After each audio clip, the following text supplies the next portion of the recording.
Alright, hey guys, it's Friday. Awesome. I apologize if one, this video is echoey, and two, if it's really hard to hear me.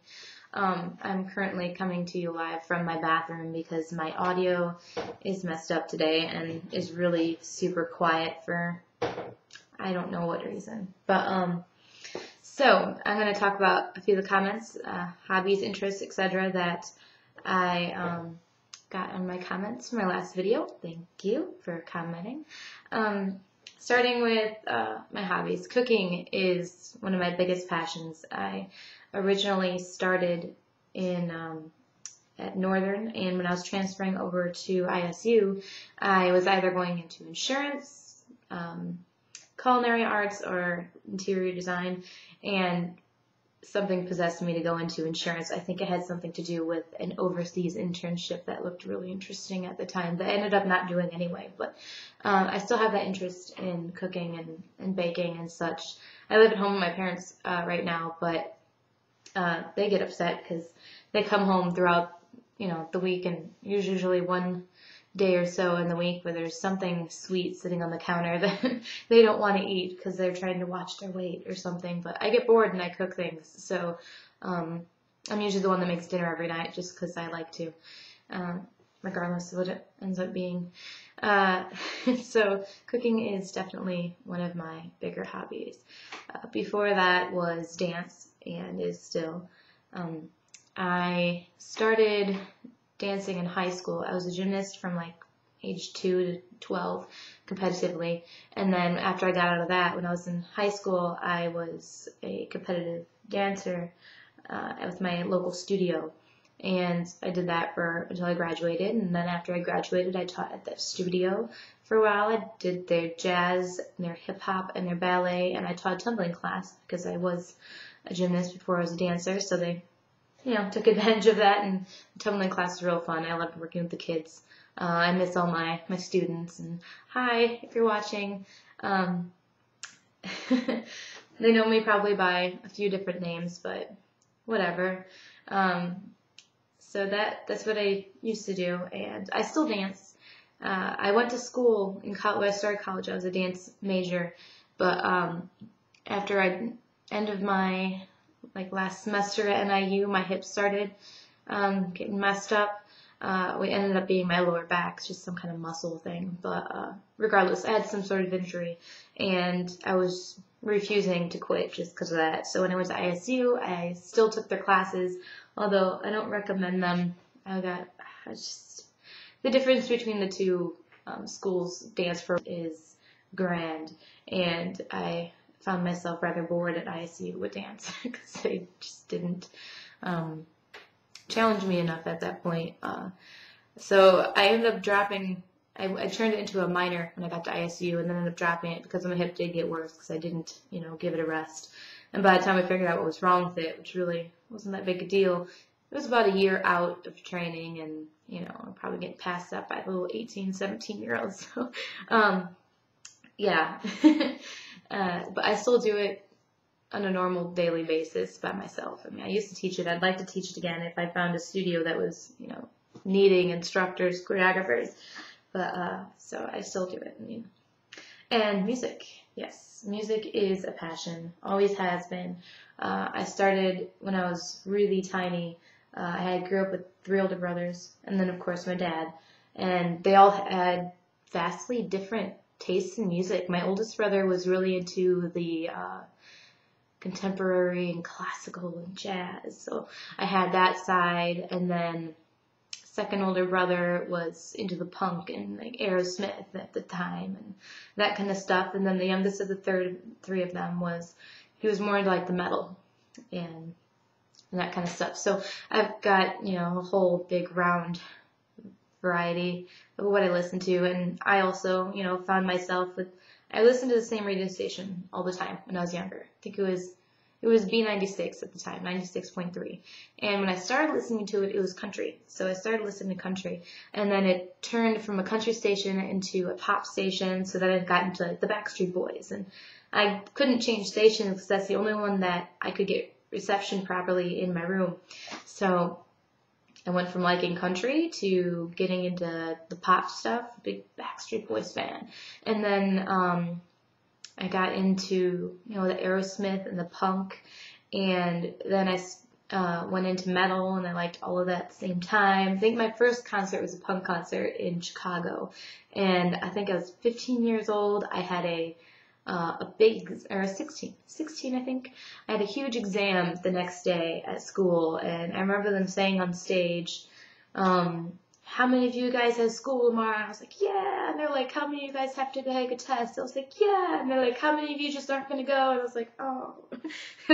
Totally had to go the next day. I was exhausted, and I don't think I did very well on that test, but it was, best concert ever. I think it was Zebrahead, Plain White Tees, and before they were big, and one other, it wasn't Red Jumpsuit, it was another, I don't know, something along those lines, but I can't remember the third artist, whatever.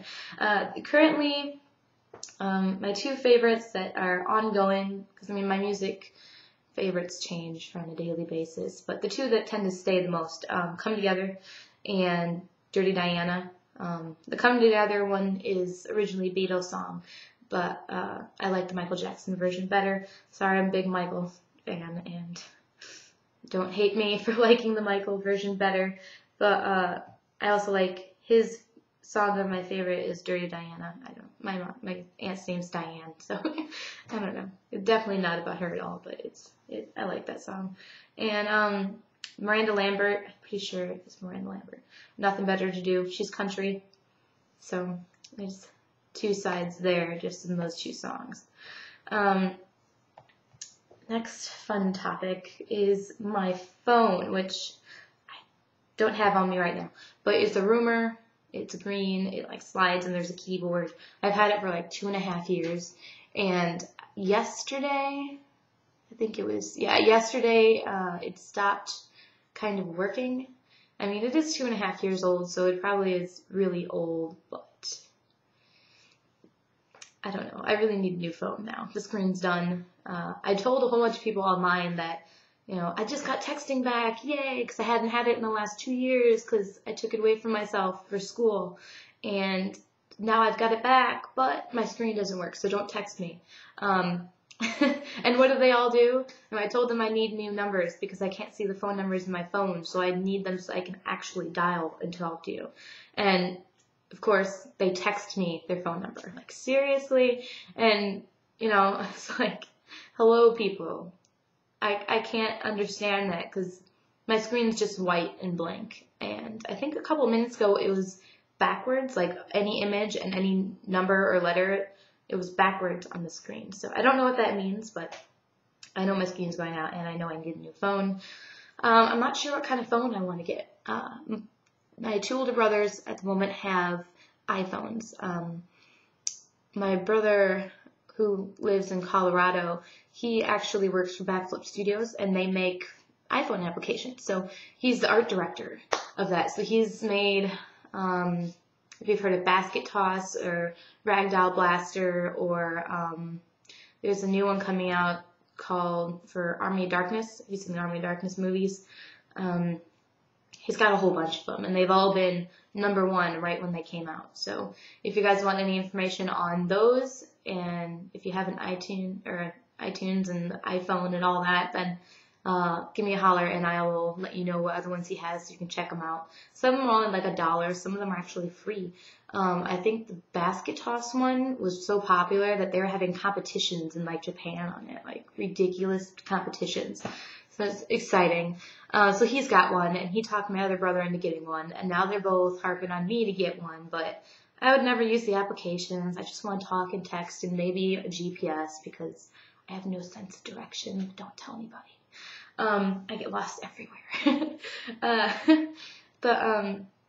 Yeah, I guess the last thing I would talk about is what I do. Five Freaking Friends, obviously. I'm on here. Technically, I call it a job. It's my fun job.